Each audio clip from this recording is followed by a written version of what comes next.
G'day everybody, welcome back to the ESPN Footy Podcast for another week. I'm Matt Walsh, Jarryd Barca is here, as is Champion Data's Christian Joly. We're going to talk all things footy for another week. Today we're going to look at the Dees' massive win over Freo and if we should take them seriously as a premiership contender. Plus, we check in on North Melbourne for a third straight week. The Hawks lost to the Lions, some wet weather footy chat and a whole lot more. Jarryd, good to be with you. Something you noticed, please, from round 22. Good to be with you both as well. I'm a big ratings points guy, as we spoke about last week with Aidan Schubert, unfortunately producing the lowest rated game of all time in his debut, but we hope he does, well, you said it last week, the only way is up from there. Izak Rankine produced a stellar game against the Tigers. So he had 28.4 rating points, which was the highest rated, he was the highest rated player on the ground, but the next best player was almost half of what he was on 14, which is Jack Ross. So I wondered if him being double the amount of the next best player on the ground was unusual. It just seems like it was from one player to, well, player number one to be 28. Twice as good as the next best player on the ground with 14 rating points. It seems pretty unusual to me, but you're saying that it's not, depending on how you look at it. Yeah, so you probably asked it the correct way. So looking at percentage of the next best player. So if you just went raw ratings different, I mean, you're going to end up with a game like Steve Johnson, who ended up with 51.8 rating points in there, smashing against Melbourne, the 176-point victory against Melbourne. I'd love to see the full list in that game. All those years ago, and Joel Corey was the next highest ranked, who's 27.1, which would get you top ranked in 90% of games. But, so that's the biggest difference between, two players in raw totals. But yeah, so Rankine ended up being 1.99 times higher than Ross, so not quite double his output.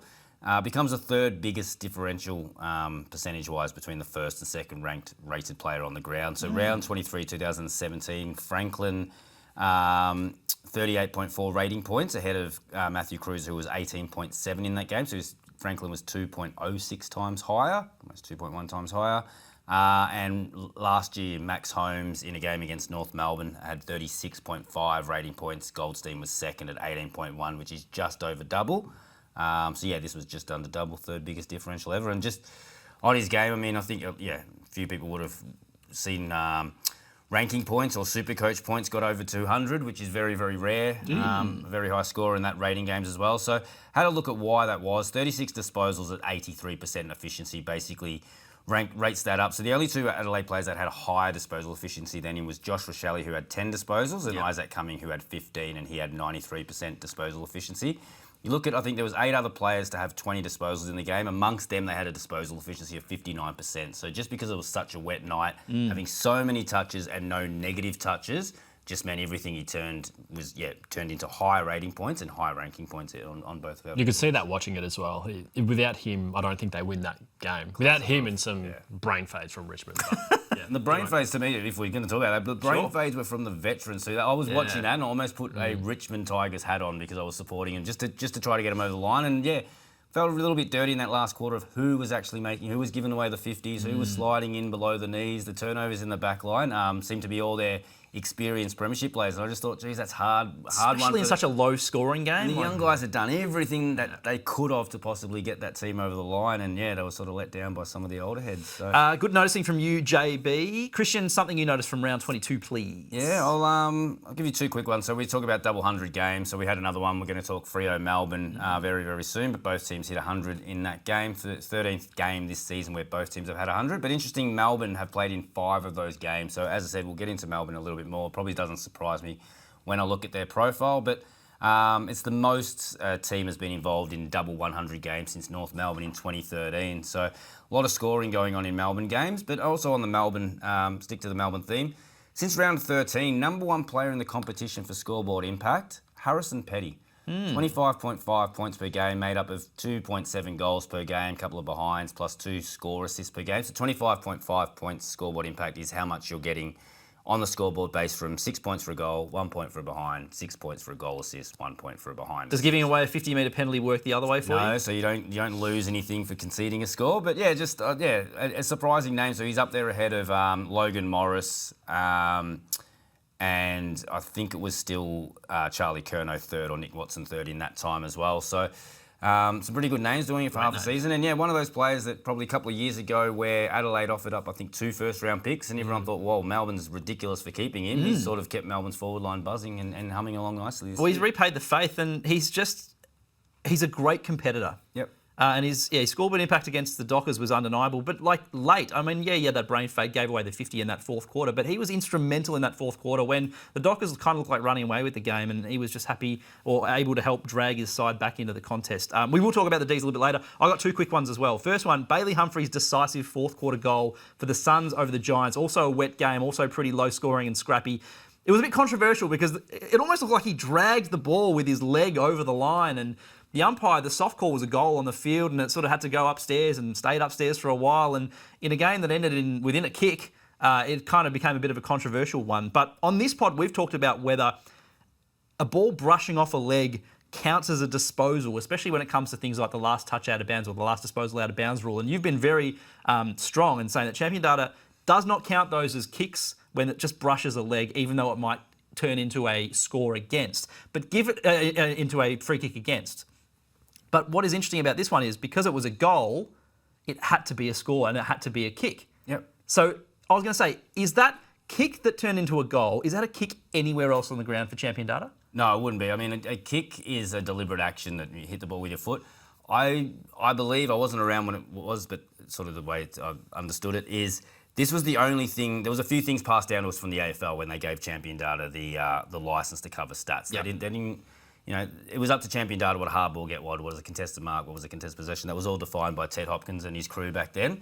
I think the only 2 things we were told is out in the fulls are not free kicks and all goals must be preceded by a kick. You cannot have a goal next to your name without a kick. So it just seems to be an AFL rule and they're probably the only 2 rules that were being given. So yeah, we sort of run with that and looked at all other times that it could possibly hit your foot in play and you don't get a kick for that. So it probably happens at least, I would say 10 to 15 times a quarter where the ball hits somebody on the boot or, a hit out goes down and it hits someone on the boot.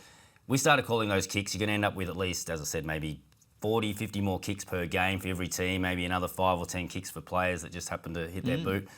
And sort of all the highs and lows that you think of for kicks go out the window because the whole definition changes. So definitely not called kicks around the ground, but I do know it's sort of one of those ones that was told to us from the AFL of you just cannot have a goal without a kick. But from champion data's point of view, you can have an out in the full without a kick. You can have, as I said, a last touch or a lasso without a kick. And probably the only other one that we haven't had one yet, but all marks have to be preceded by a kick. So I've always had this thing of we've seen a lot of unusual things. There was I'm not sure exactly what competition it was in last week in one of the games we did where someone clearly punched the ball through for a goal and it was paid a goal by the goal umpire. So we had to sort of work it all out, give that person a kick, even though, because that was who they clearly gave the goal to. I'm waiting for the day that we see a handball happen and you hear the umpire sort of call it. They'll be calling the play and you hear him hand it over to the other umpire and they say, you kick, you handball.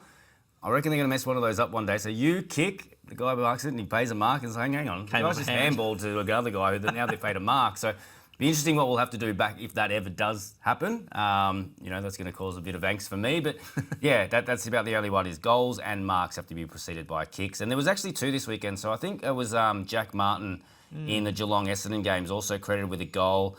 Can't remember the players involved. Someone kicks it off the ground. Might have been Ollie Henry, kicks it off the ground. It brushes Jack Martin's heel. Goes through for a goal. They had to do a score review to check that it wasn't touched by the Essendon player. On the score review, you could clearly see it was Martin's boot that it hit last, even though he had no... Well, I was going to say he had no idea, but he seemed to have claimed it as well. So I think even though he didn't mean to do it, I think he felt it hit his boot. I've never seen a forward not claim a goal. Yeah, but he was quite quick to sort of realise that it had hit his boot and the goal would go through for him. So 2 goals this week with dodgy kicks, if you want to put it that way. But as I said, we've had people write into us going, well, how can you change the rules? Like different parts of the ground and things like that.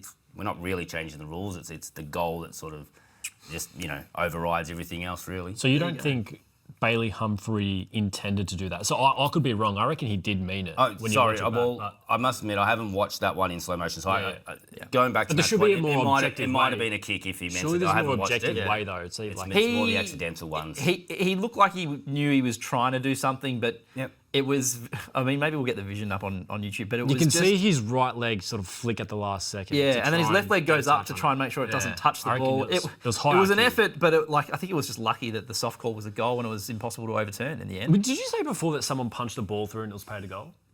Yes. Hand of God. Like paid a goal to the person who kicked it before it was punched, or to the person who punched Or it? we could figure it out. So I haven't watched the whole thing of play, but it must have been either the opposition had the ball before that, or it was a hit. There was no kick okay. in that play to sort of go, oh, hang on, maybe they've given it to that kid. But a Wouldn't kick, it be better- a kick has to be paid to someone for there to be a goal. Yeah. Wild. Why wouldn't Champion Data then go back and say, hey, this actually wasn't, why can't we just adjust the score back? No, Just swallow it? it wasn't the AFL level footy, it was tier 2, and it's probably one of the, and not important some of the enough. tier 2 we're not covering until a week or so later. I don't think that's probably a little bit of we stay in our lane. We're just capturing the stats that happen. That's what the game finished with. It was probably too late The to umpires change results are, and things like that. As I said, don't know the competition off the top of my head, but it wasn't AFL or VFL or anything that's getting a lot of exposure, obviously. But yeah, it was an interesting one that came across, and the callers were the same. They're like, I don't feel right about giving this a kick, but that's the rule that's in place. The old phantom kick. My second something I noticed, just also from that Geelong and Essendon game that you just mentioned, Bombers' dismal season continues, and I know the conditions weren't great, but I was going through the stats yesterday, and one of them caught my eye, and it was that Essendon took just one contested mark for the entire game. And I just wanted to know if that was unusual, if that was a record low, if there was anything in that sort of realm. Didn't that happen recently? No, well, 2016, that's recent in my time. 10 years ago always feels recent to me. I'm sure you meant more recent than that. But yeah, that was that for them themselves. It's only the second time they've taken one contested mark in a game. Never had zero, so it is their lowest tally. Round 4, 2016 was the other game that they've only taken one contested mark.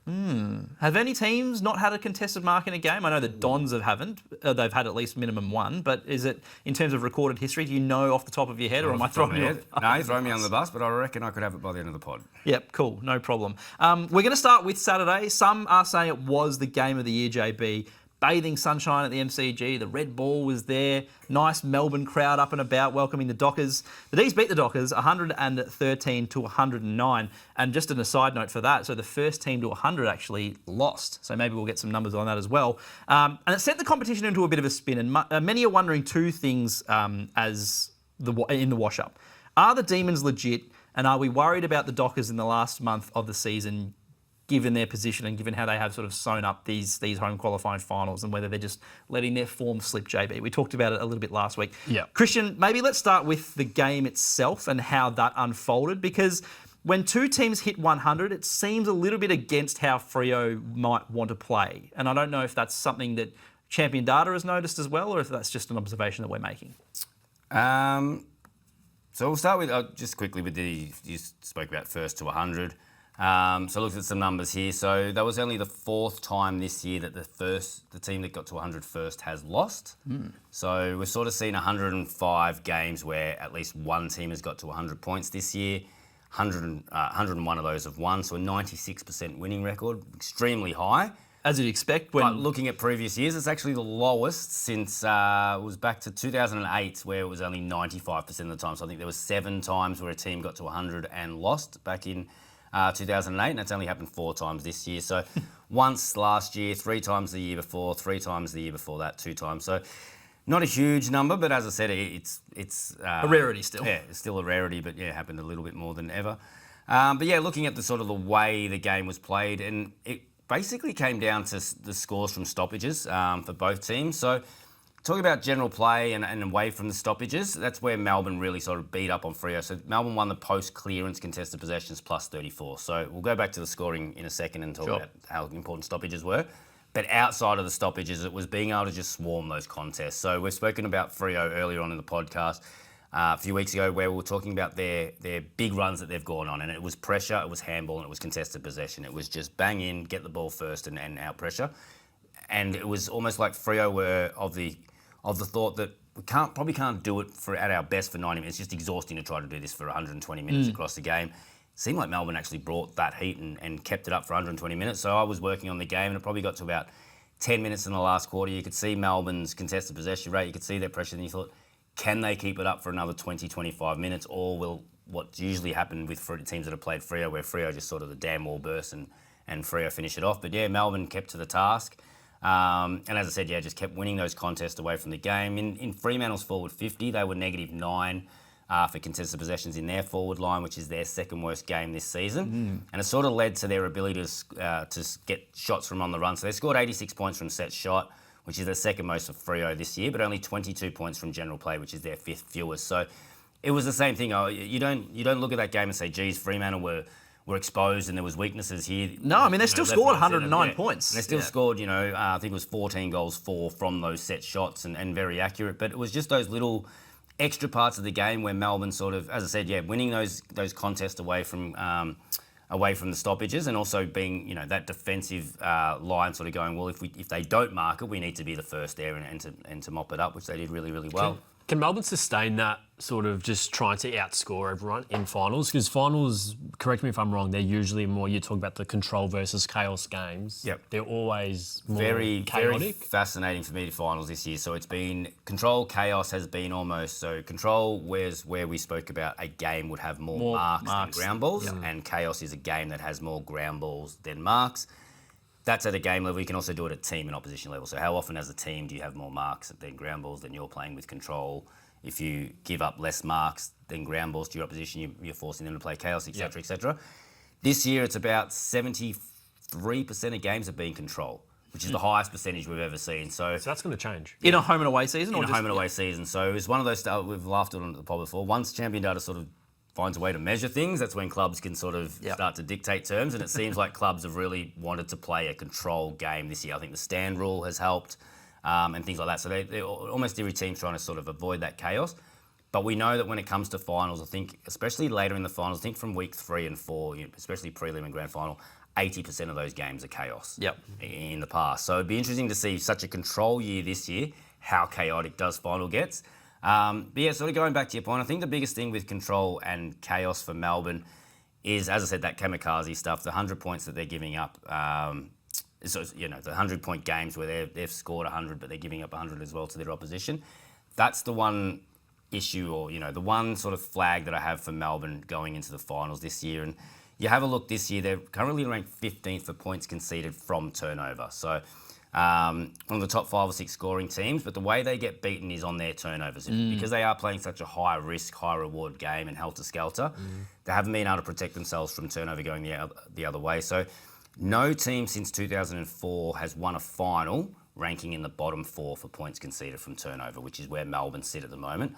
Last team to win a final with that sort of profile from scores from turnover was Essendon, which is, I think almost over 8,000 days ago where they won their last final. So they were able to get over the line then, but we've seen that, that didn't lead to prolonged success. Yeah. I'm not saying that's going to happen to Melbourne, but it wouldn't surprise me if Melbourne get to the finals and that's sort of the issue that they have is it becomes more chaotic. There is a lot more turnovers. Yeah. Their opposition is able to score from turnover better than Melbourne has this year. So I think everyone kind of talks about them as being fun and dangerous, and that is really true to an extent. And the numbers that they've been able to put on other teams this year, and some of the wins and scalps they've been able to take. But you're right, finals is a bit of a different beast, and things do just ratchet up a notch. And whether they'll be able to sustain it is such an interesting They're going to thing. double down on that, though, because it's round 22. Not going to change what your brand and identity is at this stage of the season. Of course. And the wonderful thing about premiership teams is that they do something different every now and then other teams follow the leader. So you could almost look at this as like, they're sort of sticking out like a bit of a thumb compared to other teams in the top 4, top 6, top 10, whatever you want to call it. But also, it's like, well, maybe is this the new avant-garde? But you were sort of talking about the stand rule and how teams have sort of fallen into that sort of more of a control game. It makes sense, right? Because as soon as you have someone on the mark, you're playing 18 on 17 for a good 4 or 5 seconds every time someone takes a mark. You can just wait for someone to stroll on by. So it is interesting that they're taking that on, and then when it goes the other way, as you say, like scores from turnover from the opposition, it's just bang, bang, bang. So whether they'll be able to sustain these big scores, I'm fascinated. Yeah, it is really fascinating. But and another one from this game, so as I said, I was going to speak about turnovers, was the centre bounce. So we see the score, it's 4-point margin overall. It was almost from centre bounce where Melbourne was able to get the win. So Melbourne 5-3-33 from centre bounces compared to Freo's 3 goals straight, 18. So plus 15 points from centre bounces. You go to around the ground stoppages and it was 44-21 Fremantle's way. So the ball ups and the throw-ins, Fremantle was able to score a little bit better than Melbourne. But it was coming out of the centre, which was another one for Melbourne where you can't rely on that all the time. Obviously, a centre bounce, can only get that if you've kicked a goal or the opposition gets a goal. Correct, at yeah. the start of a quarter. So you can't sort of build your game around centre bounces. But they just kept fronting up. Max Gawn so they scored 8 times from centre bounces. 7 of those centre bounces was Gawn versus Jackson. So when those two went head-to-head in the centre, Max Gawn clearly had the better of Jackson. But when they went around the ground, Freo got the better of Gawn. So, as I said, don't sort of disregard how important those goals from centre bounces were from Melbourne. And as I said, I don't want to be seen to be talking them down or anything like that, but I don't think you can rely on that on other weeks. But all you can do is win the way it's presented to you. So as I said, that was 2 parts of the game that they had. Clearly, the wood over Fremantle was coming straight out of the centre. But if we don't win that, we're going to win contested possessions around the ground and flood those contests. So, I thought they did that really well. The other thing that you've noted here as well is the speed of ball and just how Freo, normally a pretty slow team, were just forced or chose to be extra slow, and it just obviously didn't work for them. Yeah, and this is one, you got to put your coach's hat on and sit there and probably pore over vision to see why the rating was this way. But this year, from a set position, so we spoke about speed of ball movement, compares your type of possession to how quickly the rest of the competition usually uses the ball. So if you receive a handball received, there's an average time that people usually have that in hand and an average distance that they have. And that's 100 on the scale. Yeah, so and everything's rated to 100. So anything below 100 means you're either going less distance or slower than competition average, and over 100 is faster. So from a set position this year, Freo have a speed rating of 81.2, which is the slowest of anyone in the competition. So very measured with their ball movement. It's something that probably, and you speak about teams bucking the trend and Melbourne, it's probably the issue that Freo had for 3 years was, geez, the game's moving a bit fast and you guys have really struggled to play fast ball movement. I think why Longmuir was such a great coach is gone, okay, if we can't do that, then we'll just become the best slow ball moving team. We won't try to copy everyone else, Brisbane and Sydney, and especially what Sydney were doing the first half of the year was ultra fast, high handball meters gained. Everyone sort of thought that's the way to win, but I think Freo's actually playing to their strengths and going, no, that doesn't help us. So what Freo do is they're very slow from a set position and they're very, very predictable. So if you're going long, if you've got a set position kick and there's no short options on, wait for the time to go long, 50 metres, wait till Tracy, some sort of marking target is 50 metres ahead, but you've also got all your midfielders on the same page that pushing towards that contest. So it's almost like a team switching. You've got to wait till players are out on that side. Same as Freo. When they go slow with their set kicks, it's because they're waiting for everyone to get in position and go, okay, we're going to kick it long down the line.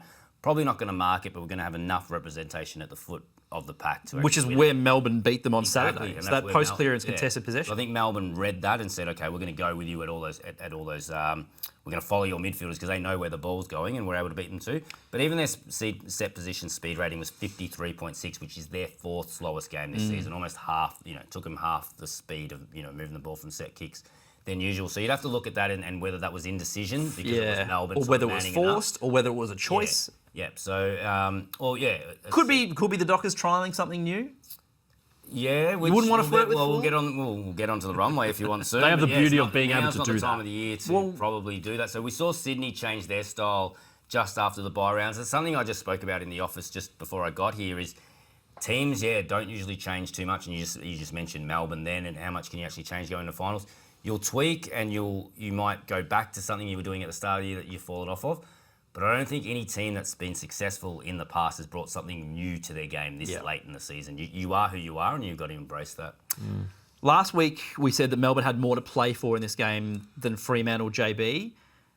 Are you a little bit more concerned now? I mean, we said that it was going to be tough for the Dockers. No, you're not. You're not concerned about them at all? No. Would you like to expand on that at all? No. Sure. No, I can't. Like the 3 teams, we said it last week, the 3 teams they're playing against in the last 3 weeks have way too much to play for. It doesn't mean Freo's going out there to try and lose. Yeah. I just know that I'm not going to learn anything about them because I don't know what they're going into games psychologically thinking, right? Dees needing to show up a top 6 spot to avoid the wild Their card. desire might just subconsciously be on a different level than Adelaide Freo's. next week, sort of same thing. I will Something go to over play there, for. probably needing to make sure they don't play in a wild card game. And then the last round, it could be Carlton who desperately need a win to make the wild card. So I know what you mean. It's just the position they're in, right? Yeah, I know what you mean. I'm not going to learn anything, but they might learn something about themselves with teams trying different things to beat them, whatever it is. It's up to Longmuir and it's up to how the club sells and so you need to be set and you need to be peaking at finals time. But to me, these 3 games are almost like 3 mini finals rehearsals for you guys. Because they'll be getting that intensity from their opposition. Which is that's why that's what I'm saying. They can learn something from these 3 games, but I'm just not going to because I trust what they've already done. So the runway is the last 6 games of the year heading into finals, and you've got the stats there, but basically you want to be winning more than half of these. Yeah, so 129 premiers we've had. I think it was 111 or 113 have gone at least 4-2 or better in their last 6 games. 11 of them have gone 3-3. And to find a team that's won the premiership going at less than 50% in their last 6 games, you have to go back to Fitzroy in 1916, who finished with a record of 2 wins, 9 losses and 1 draw. And won the premiership. And won the premiership. So they won the wooden spoon and the premiership in the same year. Exactly. So that doesn't really count as a real... I'll literally take it off them. It's not... You're not trying to win a premiership in an 18-team competition. And 1900 Melbourne also did it. But if you just look at from 1991 onwards, there's only been 3 teams to win the premiership that have gone 3-3 in their last 6 games. That was Collingwood 2023, Bulldogs in 2016, who come up in a lot of things that premiers don't usually do, is Bulldogs 2016, and Sydney 2012 also went 3-3.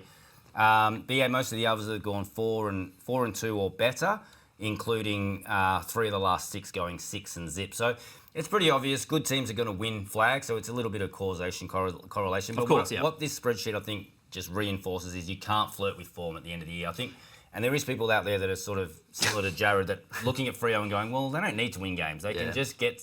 They're 3 games ahead. They just need to rest players, get players through and get to their first final. I know if they lose their next 2, they still finish 3-3 and they still finish just in this, in the 50% bracket that we're saying.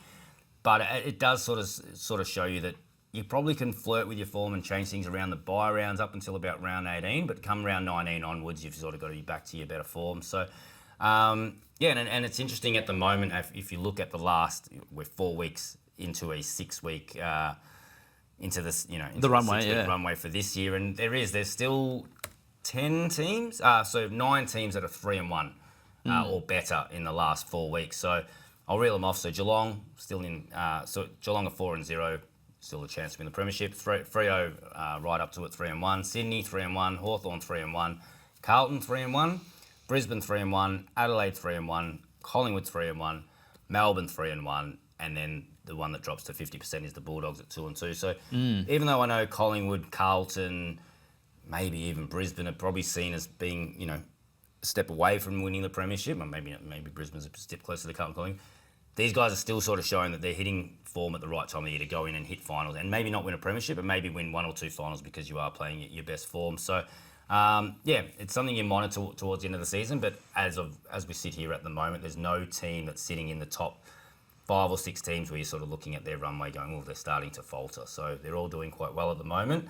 And as I said, even if Freo loses their next 2, they finish 3-3 and still, which is still not get a pass for their runway. I'd love to know a breakdown. You're not going to be able to do this now, but of when those losses come in those last 6 weeks as well. I mean, if you look at Freo, and let's just say they lost the next 2, and so yes, they're 3-3 in that time, but they're 3 immediately heading into finals or losses. Maybe that is cause for concern, but you're right. They had such a strong first 3 quarters of the year that there must be something mentally where they just go, we're good. We're done for now, and we can sort of just turn it on. You must also look at Fremantle being a little bit of an anomaly when you talk about the travel aspect and the demand on the bodies and thinking about resting. And you obviously talk about the AFL memo that got sent out last week, not directed at them because of the way that the bye week is going to work for those that finish inside the top 6. But there must be a lot more at play and a few more variables involved with Fremantle, I think, that does make it such an interesting case. Yeah, I think it's very circumstantial. We'll get the lowdown off Coxie this week. Yeah, we'll ask him. But what was the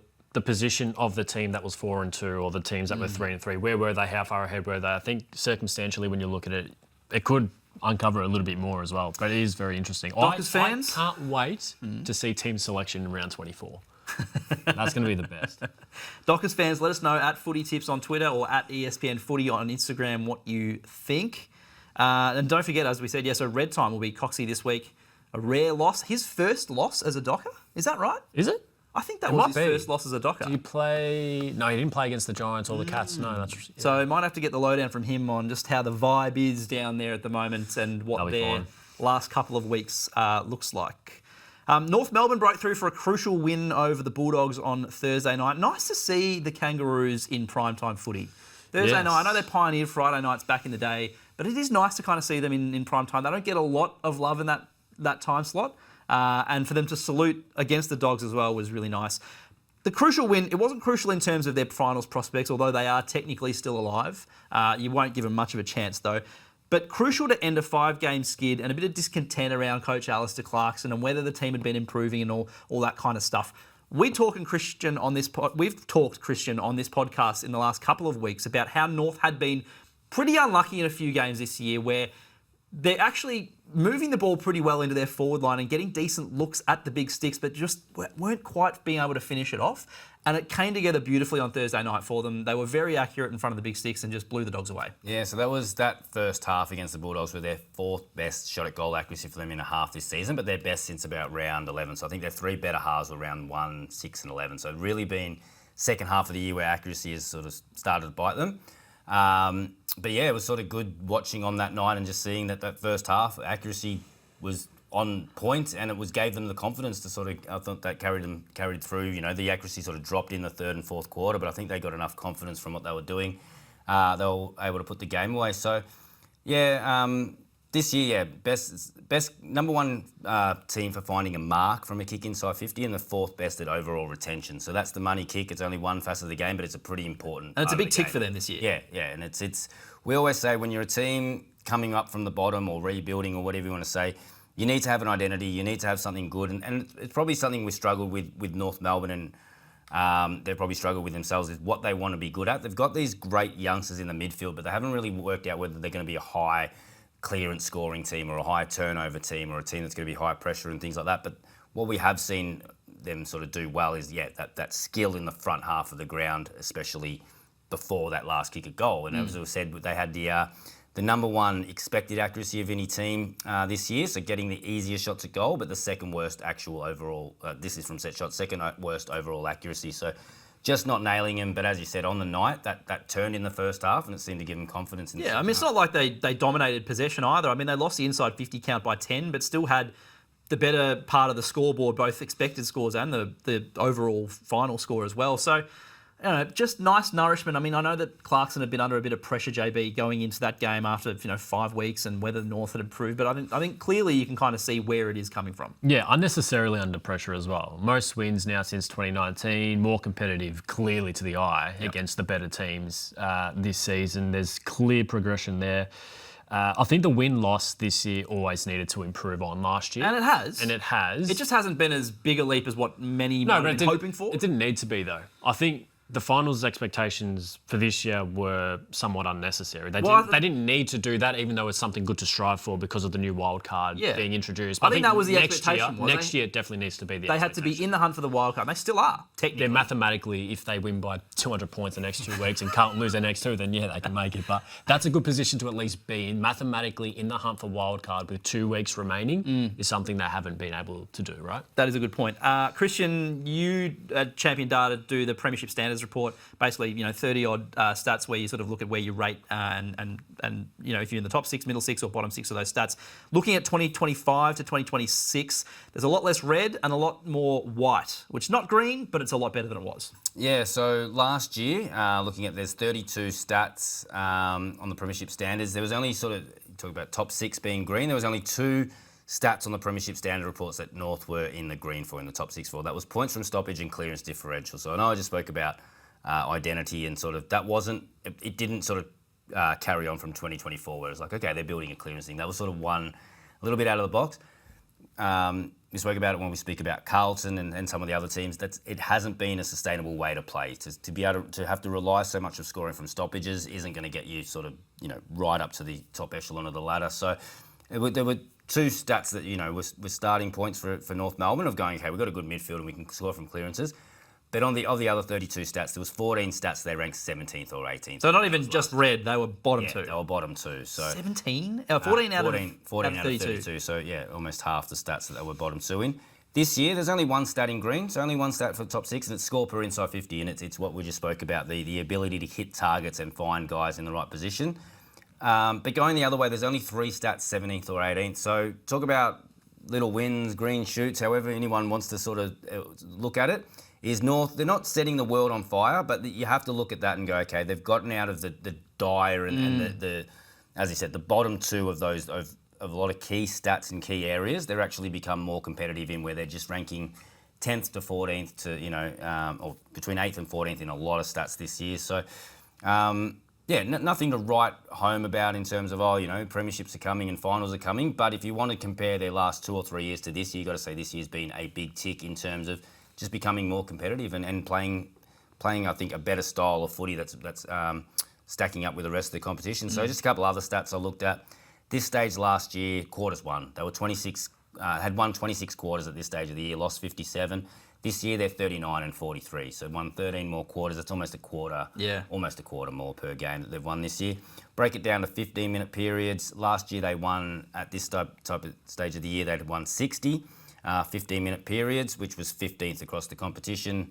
This year they've won 82 15-minute periods, which is equal 8. So again, middle of the table when you're breaking the game down into 15-minute blocks. So sitting equal 8th in that stat, in that stat sort of shows you are middle of the table, you are now competitive. And I think, as we just keep banging on about where North Melbourne have been, just to be back to middle of the road has to be a big tick for them this year. An underrated talking point is if they do finish in that 13th, 14th position, they get a bottom 6 fixture, or they're in that bottom 6 bracket for an easier fixture. Where they currently are. So they're equal on points with the Giants and the Suns. No, sorry, just the Giants and the Saints.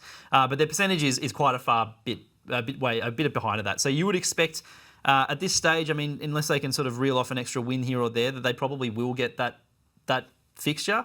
But I mean, there are other teams in there. I mean, Port have been really impressive for what they've done. West Coast, you'd expect some improvement out of. Maybe not Richmond and Essendon, but the other one in that sort of bottom 6 is Gold Coast and what they can do next year as well. That's dangerous. You don't want them. There are a couple of potential double up teams where you go, well, you could almost get the short end of the straw in that bottom 6 as well. So, definitely one to keep an eye on. Next year is North Melbourne. On Friday night, the Lions bounced back beautifully at the Gabba. We talked last week about how they'll struggle to win the flag with the defensive profile that they have. They were much better against the Hawks, keeping them to just 58 points. And the Hawks have their own issues, Christian. It seems that they seem to struggle against really good midfields and midfields that bat quite deep. Yeah, so top 8 record this year. So Hawthorn, when they've played against the current top 8. So as I was saying this, I was thinking about the North Melbourne stat I heard. So North Melbourne, I think that was their first win in 39 or 38 games. This is coming from, I think, the Fox coverage I heard it on. I haven't looked it up myself. First win in the 38 games that Alistair Clarkson had played against a top 8 side. Oh, okay, yep. And that was their first win. Unfortunately, in 2 weeks' time, if the Bulldogs drop down to 9th, he will go back to being 0 and 38 against top 8 teams. So does that count where they are at the time? Or? Yeah, no, well, I'm pretty sure, again, usually when we do the stat, it's top 8 at the end of the year. Were you a top 8 side at the end of the year? Because if you want to include the whole season, you've got some weird top 8s at round 3, round 4. That's true, actually. When we've got uneven, for the first 6 rounds as well, you've got teams on uneven games and things. So it was a stat I heard I hadn't looked into, but I just thought, geez, that it seems good for the Friday night, but by 2 weeks' time, that stat could be dead. But anyway, Hawks at the moment, current top 8 teams, 3 wins, 4 losses and a draw. So their draw coming against Collingwood. But a percentage of 83.7, which is, we always say, is one of the biggest overlooked indicators. So 3-4-1, it's not a great record, but I think that percentage of being, quite low. A good almost 20% off being even against the good sides has really shown up this year. But so just on that really quickly, just to illustrate it further. So 3-4-1, so 3 wins, 4 losses, 1 draw. Let's say they score an extra point against the Pies, win by a point, and the percentage would still be about 83.7. So even though they would be even money in terms of wins and losses versus those top 8 sides, in the losses they're getting hammered comparatively. And winning, they're just winning narrowly. Line. So. And then you sort of take away where the point's coming from and what really drops off between when they play top 8 sides and bottom 10 sides. There's a few numbers that you'd be concerned about, but the one that really stood out to me was the points they've conceded from clearances. So against the good sides this year, they've conceded 45 points per game from clearances, which is the second most of any team against top 8 sides. I think only Essendon has conceded more points per game from clearances against those sides. But against the bottom 10 sides, they concede 27 points per game, which is the 4th best of any team, or 4th fewest. So that's the one area where top 8 teams have really been able to get on top of them. Looking at scores from turnover, just as an example, Hawthorn still, when they play top 8 teams, rank 4th for points conceded from turnover. So really still hard to score from turnover either way. But it's that clearance number that stood out to me, and it's probably one of those, I don't necessarily agree with it, but maybe this stat sort of says that I should, is if you look at Hawthorn and the talk of the perception around Hawthorn is they've got a really strong forward line, Really, really strong defence with a couple of Australians down there, but the midfield was always the worry of Newcombe, Day, and who's going to step up. I think Josh Ward's done a great job this year. Mackenzie stepping in there, Connor McDonald. So they've had players step in there, but I think it's still that the industry worry is, does Hawthorn's midfield actually match it with the best midfields? As I said, the one stat there at the moment is, getting beaten from clearances by the teams that have the better midfields. So does Essendon and Zach Merritt's manager walk into Hawthorn's offices, put that stat on the table and say, oi, time to pony up? Got to start playing a bit more stoppages then, Zach I'm not Merritt. sure they need to put that stat on the table for them to ask for more money. Yeah. And then while we're talking about top 4 teams, we might as well sort of run through some of the interesting stats out of Sydney's big win over Port Adelaide. A couple of guys are putting up some pretty crazy numbers that might just be flying under the radar, Christian. Yeah, Errol Gordon. I think it's only 3 games that he has been back anyway, so 114 disposals in his last 3 games, which is the most ever in a 3-week period by any Sydney Swans player. Just in the game itself against Port Adelaide, they scored a goal from 41% of their entries, which is their highest in a game since 2014. Scary one is they've found another one, Jesse Detoli, in just his 4th game. He finished with at least 20 disposals, 2 goals and 4 score assists.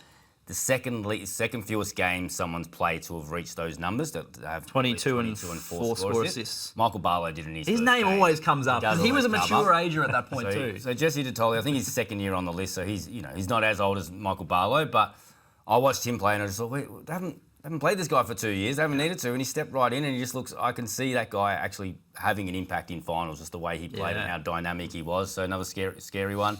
And a couple of other ones from against the Port Adelaide game. So spoke about how dominant Melbourne was against Freo from centre bounces. Well, Sydney trumped them even more than that. They scored 58 points from centre bounces, most ever in a game by any team, and that came from 13 scores overall, which is also the most ever. So whether you go accuracy or inaccurate, no one's ever produced that many scoring shots from centre bounces. 32 of those points alone were in the 3rd quarter. 96 points from stoppages all up, which is the 6th most by any team and most by Sydney. And we looked at usually when you look at clearance going to score, you might look at forward half clearances going to score, or centre clearances going to score, or defensive half clearances going to score. Very rarely do you wrap it up because you sort of get a bit of noise in the numbers. But overall, when they won a clearance, they scored 51% of the time. So that's from any zone, which is the Swans' best ever rate in a game. And surprisingly, only Port Adelaide's 3rd worst ever rate. So you wouldn't expect to see too many games where a team is scoring from more than 50% of their clearances, which is what Sydney was able to do. So massive win, so 90-odd points or whatever it was in the end for the Swans. It has closed the gap on the percentage ladder to the Dockers. And so if the Dockers, let's just say they stumble a couple more times, JP. I'm going to ask you this again. It doesn't matter. They don't drop out of the top 2. Sydney, it's a home qualifying final. But the minor premiership. I get that. Yeah. Good on them. They beat up on a poor team. Sydney have Essendon this week, so that could be another big one. And then they have North Melbourne to finish. I know we've just talked up North, but I mean, it could. Well, what's the percentage difference right now? It's about 9, I think. What would the margin need to be? Oh, you're testing me off the top of my head. So 143.4 and 134, so 9.4. So the Dockers would have to lose comfortably, and the Swans would have to have a couple of big wins, but it's not beyond the realms. No. But you're not worried for the Dockers? No. Rewind the pod 15 minutes if you want to hear me answer that again. Is the hype justified or is it hyperbole? Time to wrap things up. JB's getting a little bit prickly. St Kilda's season is over with Nazia's hamstring. Yeah, justified.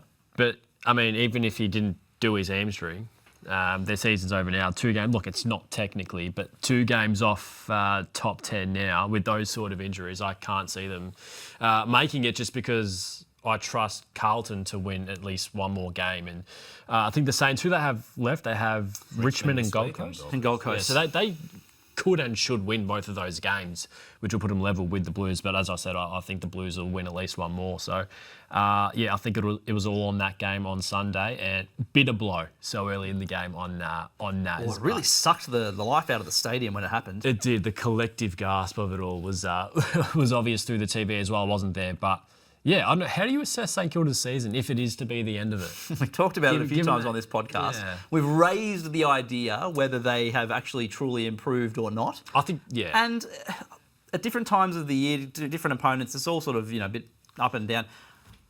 I don't know. I think you probably have expected more. Taking the stats hat off and just a simple answer, I think no, they haven't improved. Not enough. That's fair. They might not have gone backwards, but no, I don't think they've improved. The only thing I'll say to that, I still think their trajectory is fine, even if they haven't improved. I agree with that. Because footy's not always linear. So you can talk about Fremantle, how, was it semi-final in 22, 13 for 14th, and they sort of were contending for finals again, but not reaching the heights we thought they could, and then they lost a final. Now they're finally minded Premier.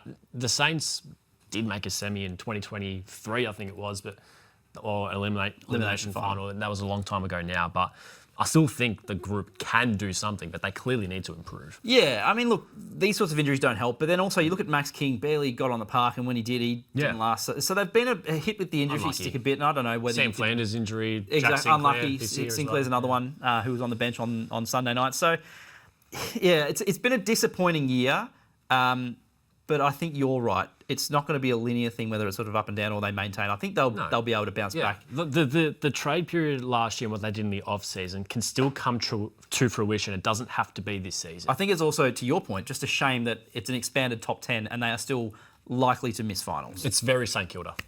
Christian, I'm going to throw you under the bus for this one, sorry. Matt Rowell had the best wet weather game ever on the weekend. Champion data and wet weather don't go hand in hand, but... Mate, I don't know if it was the best ever, just because, a couple of things. I don't know how much was riding on the game. I'm sure we've seen wet finals where people have done better performances or games with sort of bigger meanings. But, either way you look at it, there's all these stats that you can sort of combine together that no player's ever done. So just a simple 40 disposals and 15 tackles. No one's ever done that in a game. Awesome. You look at 850 metres gained with the 15 tackles. So usually two stats that sort of... they're not independent of each other, but you very rarely see high metres gained players making a lot of tackles. Correct, yeah. So first player ever to have at least 850 metres gained and 15 tackles in a game. You're not seeing Naz or Lockie Whitfield, these kind of guys cracking in for 15 tackles all that often, and then, you expand it out to obviously the only player ever to have 40 disposals, 15 clearances and 15 tackles in a game. It was definitely one of the better ones. I think he is one of the better wet weather players, but I wouldn't sit here right now and say it was the best wet weather game of all time. I wouldn't have thought. How do you describe it, JB? Pig in the proverbial? Real snout in the trough, wasn't it? Loves it. Loves the hard stuff. Kai Lohmann is in the All-Australian mix as a small forward?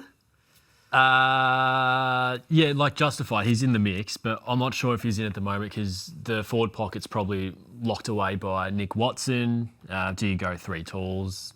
Isaac Heaney's probably on a flank. Cozzy Pickett's probably on a half-forward flank. Chad Warner, I think, is coming for one of those spots. And then if Kyle Lohmann's not in the starting 18 as a small forward and you want to put him on the bench, it's like the wing discussion we had last week. If you want to put him on the bench, has he been better than the bunch of midfielders that will probably be sitting on the bench? So I think he deserves to be in the mix for what he's doing and what his current form line suggests, but I'm not sure he would be in the team as of right now. I think we should give him his flowers though, because you've got a pretty unique stat here. Yeah, I know it's not enough to get you into an All-Australian team, just a 6-game period, but 22 goals over the last 6 games. So looking at Brisbane players who have done that, Alistair Lynch, Jonathan Brown, Daniel Bradshaw, Brendan Favola and Charlie Cameron are the only Lions players to good company this millennium. So I think all of those players would end up with at least 400 career goals each. So he's sort of on track to be one of the similar to Charlie Cameron. I think by the time he gets to the end of his career, you'll look at his numbers and go, geez, they're very, very high numbers for a